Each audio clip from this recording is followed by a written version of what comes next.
नमस्कार। आदर्श शिक्षण संस्थान द्वारा आयोजित ऑनलाइन शिक्षण में सभी भैया बहनों का हार्दिक स्वागत। पिछली वीडियो में हमने प्रश्नावली 1 पूर्ण हो गई। आज इस वीडियो में हम अध्याय 2 पूर्ण संख्याएं, इनके पाठसार के बारे में हम चर्चा करेंगे। इसमें पहला जो है बिंदु है हमारा प्राकृत संख्या का। प्राकृत संख्या किससे कहते हैं, ये क्या होती है, इनकी परिभाषा बताई हुई है कि वे संख्याएं जो 1 से शुरू होकर अनंत तक जाती है, अर्थात गिनती की संख्याओं को प्राकृत संख्या कहते हैं। उदाहरण के लिए 1, 2, 3, 4 अनंत तक आगे जो है चलती रहती है, उससे हम जो है प्राकृत संख्या कहते हैं। इनको जो है संकेत के रूप में हम n से प्रदर्शित करते हैं। अतः हम इससे देखते हैं, स्पष्ट होता है कि इनसे कि सबसे जो छोटी जो प्राकृत संख्या है वो 1 है और सबसे बड़ी प्राकृत संख्या ज्ञात नहीं कर सकते हैं, अर्थात अनंत तक ये संख्या चलती रहती है, इसके लिए इसको ज्ञात नहीं कर सकते हैं। दूसरा बिंदु है पाठसार का कि प्रत्येक प्राकृत संख्या में हम 1 जोड़ने पर उसकी जो है परवर्ती संख्या प्राप्त होती है। परवर्ती का मतलब होता है बाद वाली। जैसे ही कोई भी प्राकृत संख्या है उसमें हम 1 जोड़ते हैं तो उसे अगली संख्या प्राप्त हो जाती है। अगला बिंदु है प्रत्येक प्राकृत संख्या में हम 1 घटाते हैं तो उसकी पूर्ववर्ती संख्या प्राप्त हो जाती है, अर्थात जो है पहले की संख्या प्राप्त हो जाती है। अगला बिंदु है पूर्ण संख्या। पूर्ण संख्याएं वे संख्याएं जो 0 से शुरू होकर अनंत तक जाती है, अर्थात प्राकृत संख्याओं के संग्रह में हम 0 को शामिल कर लें, 0 को शामिल करने तो वह पूर्ण संख्याएं प्राप्त होती है। इस प्रकार से जो है हम इन बिंदुओं पर चर्चा करते हैं।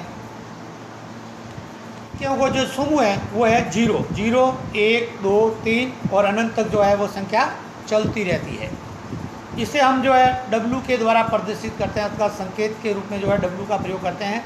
तो इससे हम स्पष्ट होता है, देखते हैं कि सबसे जो है छोटी संख्या जो पूर्ण संख्या है सबसे छोटी वो 0 है और सबसे बड़ी संख्या पूर्ण संख्या जो है वो हम ज्ञात नहीं कर सकते, अर्थात क्योंकि ये संख्या अनंत तक चलती है।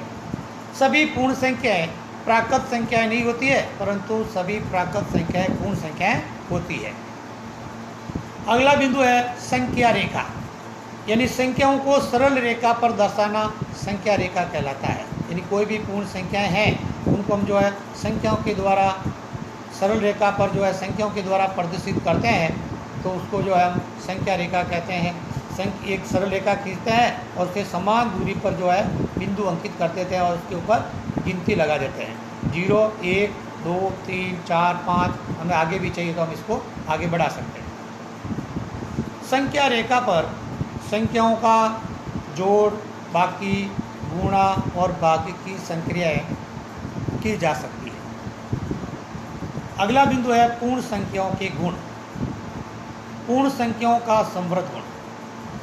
2 पूर्ण संख्याओं की संक्रिया पर पूर्ण संख्या की प्राप्ति होना समृद्ध गुण के अंतर्गत आता है।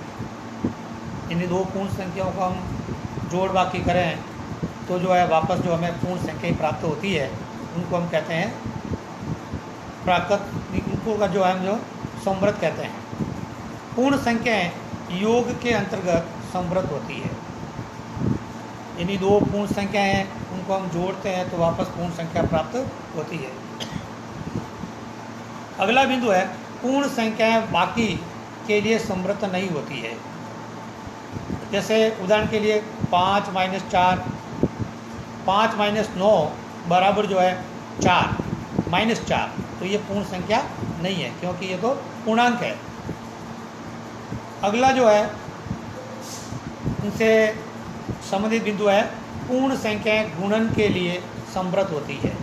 उदाहरण के लिए 4 × 5, 4 और 5 को गुणा करते हैं तो बराबर 20 प्राप्त होते हैं, जो कि एक पूर्ण संख्या है। और 4 × 0 को हम गुणा करते हैं तो बराबर 0 प्राप्त होता है, ये भी एक पूर्ण संख्या है। तो गुणन के लिए जो है क्रिया के लिए पूर्ण संख्या समृद्ध होती है। अगला बिंदु है पूर्ण संख्या भाग के लिए समृद्ध नहीं होती है। उदाहरण के लिए 5/7, इनको हम भाग के रूप में लिखेंगे तो बराबर 5/7 हो जाएगी। तो ये एक पूर्ण संख्या नहीं है, तो ये भाग के लिए समर्थ नहीं है। अगला बिंदु है पूर्ण संख्या का शून्य से विभाजित नहीं किया जा सकता या परिभाषित नहीं है, ये शून्य से अपरिभाषित है। अगला इससे संबंधित बिंदु है पूर्ण संख्याओं का क्रम विनिमय नियम। क्रम विनिमय का मतलब क्रम में बदलना। दो पूर्ण संख्याओं की संक्रियाओं में संख्याओं के क्रम बदलने पर उसके परिणाम में कोई परिवर्तन नहीं होना क्रम विनिमय कहलाता है। पूर्ण संख्याएं योग के लिए क्रम विनिमय है। उदाहरण के लिए 5 + 4 5 + 9 = 14। यदि इनको हम क्रम विनिमय करें तो 9 पहले लिख दें और 5 को बाद में लिखें और फिर जोड़ें तो भी जो है हमें उत्तर जो है 14 प्राप्त होते हैं, जो कि दोनों का योगफल बराबर है।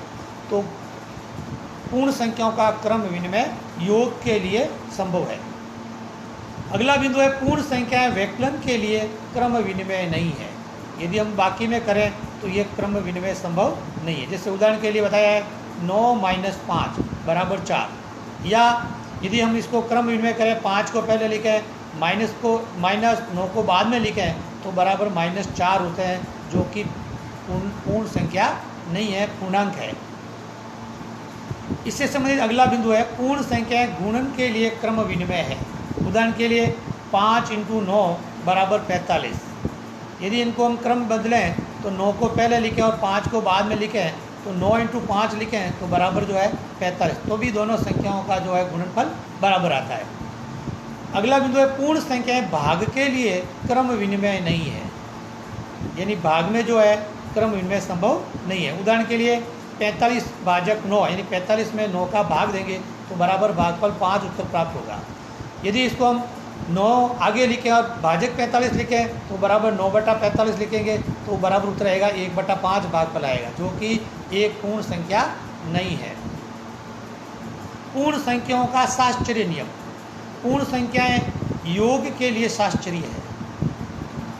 उदाहरण के लिए जैसे छोटा कोष्टक 5 + 7 कोष्टक बंद +3 लिखा है, तो पहले हम कोष्टक को सरल करते हैं, छोटे कोष्टक को, जो कि 5 + 7 है तो उनका योग बराबर 12 होता है। 12 में 3 जोड़ेंगे तो बराबर 15 जो है योगफल होगा। अब मैं इसे 5 को बाहर लिख दूं प्लस 7 + 3 कोष्टक के अंदर लिख दूं, तो पहले मैं कोष्टक को सरल करूंगा तो 5 के 5 + 7 और 3 10 हो गए, और 10 और 5 जो है हमें 15 प्राप्त होते हैं। तो दोनों का जो योगफल है वो समान है, अर्थात जो है पूर्ण संख्याएं योग के लिए शास्त्रीय है। पूर्ण संख्याएं व्यक्लन के लिए शास्त्रीय नहीं है। यानी उदाहरण के लिए जैसे मैंने 5 - 3 कोष्टक बंद -1 ये लिख दिया और बराबर जो है 5 में से 3 घटाए तो बराबर 2 प्राप्त हुए, और 2 - 1 = 1। इसे जो है क्रम विनिमय करके मैंने 5 बार लिख दिया, -3 - 1 लिख दिया, तो बराबर 5 - 2, यानी 5 में से 2 गए बराबर 3 हो गए। तो बाकी में जो है व्यक्लन क्रिया के लिए शास्त्रीय गुणधर्म लागू नहीं होता है। इस प्रकार जो है इस पाठ का सारांश है। इनको जो है PDF में दिया हुआ है, इनको जो है गृह कार्य में करना है। धन्यवाद।